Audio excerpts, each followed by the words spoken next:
इंतखाबी जंग जारी है। छठे मरहले के तहत आपको बता दें पोलिंग शुरू हो चुकी है। सुबह 7 बजे से ही आपको लगातार पोलिंग बूथ्स का मंजर दिखा रहे हैं हमारे नुमाइंदों के जरिए से। और आपको बता दें कि इस बार जो है आखिरी ये 2 मरहले जो है काफ़ी ज़्यादा इम्पॉर्टेंट है और काफ़ी इंटरेस्टिंग भी है, क्योंकि अब तक के जो 5 मरहले हैं उसमें अभी भी वो एक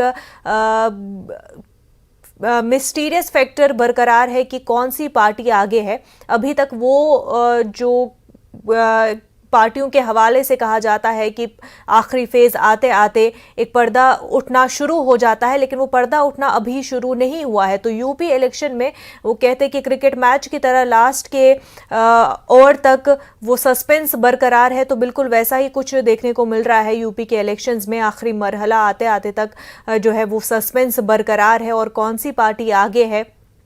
बीजेपी और सपा में जो टक्कर है वो बराबर की टक्कर देखने को मिल रही है और अभी तक ये क्लियर नहीं हो पाया है कि कौन सी अंडर जो करंट है क्या वाकई वो आगे बढ़ रही है, या जो बीजेपी खुले में बता रही है कि वो पिछले अपनी विक्ट्री को दोहरा रही है, वो सामने वो हकीकत बनेगी कि नहीं। लेकिन अभी कुछ भी साफ नहीं है, कुछ भी कह पाना अभी मुश्किल है। तो इस वजह से ये 2 मरहले जो है और भी ज्यादा इंपॉर्टेंट हो जाते हैं। मैंने अभी मतदान किया है और सभी से आग्रह करूंगा कि सभी मतदान करें। उत्तर प्रदेश में भारतीय जनता पार्टी और माननीय योगी आदित्यनाथ जी के लहर चल रही है। उनके कार्यों से जनता इतनी प्रभावित है कि सबके दिल में योगी मोदी बसे हुए हैं और निश्चित रूप से मतदान में भी इसका प्रकटीकरण लोगों के द्वारा किया जा रहा है। मैं सभी से आग्रह करूंगा कि सभी, जैसा हम लोग एक स्लोगन भी देते हैं कि पहले मतदान फिर जलपान, सभी को अपने घरों से निकल के बूथ पे आना चाहिए और 100% मतदान करके राष्ट्र हित में अपनी भूमिका का निर्वहन करना चाहिए।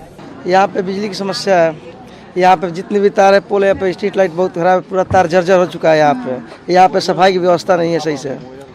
तो वो सब ध्यान में रखते हुए आपने वोट डाले। जी। और आप बोलना क्या चाहेंगे युवा पीढ़ी को, जो आपके उम्र के सब आए वोट डाली, आप बोलना चाहेंगे सबको? जी, हमको दूसरी बार दे रहा हूँ, इस बार देकर मुझे बहुत अच्छा लग रहा है। समस्या नाली समस्या है, रोड समस्या है, चिकित्सालय यहाँ नहीं है, बढ़िया विद्यालय नहीं है। ये सब मद्देनजर रखते हुए आपने वोट डाला। जी, सबसे बड़ा मुद्दा है विकास का, बेरोजगारी का, शिक्षा का। सबसे बड़ा मुद्दा यही है। उनको तो यही हम कहेंगे कि भाई बेरोजगारी है और शिक्षा है, यह सब हालात खराब है, रोड खराब है। तो बेरोजगारी है और शिक्षा का मुद्दा है, यानी कि एजुकेशन का मुद्दा बहुत बड़ा है।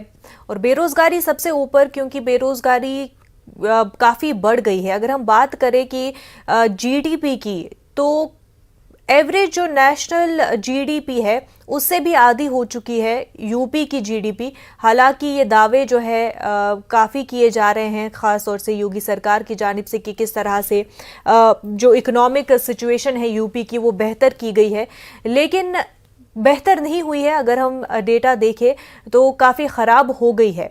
हालांकि लगातार जो है कोविड को जिम्मेदार माना गया है, कोविड को जिम्मेदार ठहराया गया है इस सिचुएशन के हवाले से। लेकिन कोविड को अगर हम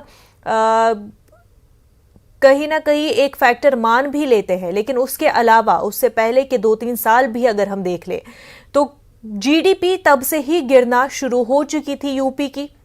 यानी कि 2017 से पहले जो यूपी की जीडीपी थी उससे गिरना, उससे भी ज़्यादा नीचे जो है यूपी की जीडीपी गिरना शुरू हो गई थी। तो फाइनेंशियल सिचुएशन लोगों की यूपी में काफ़ी ख़राब होना कोविड के पहले से ही शुरू हो चुका था।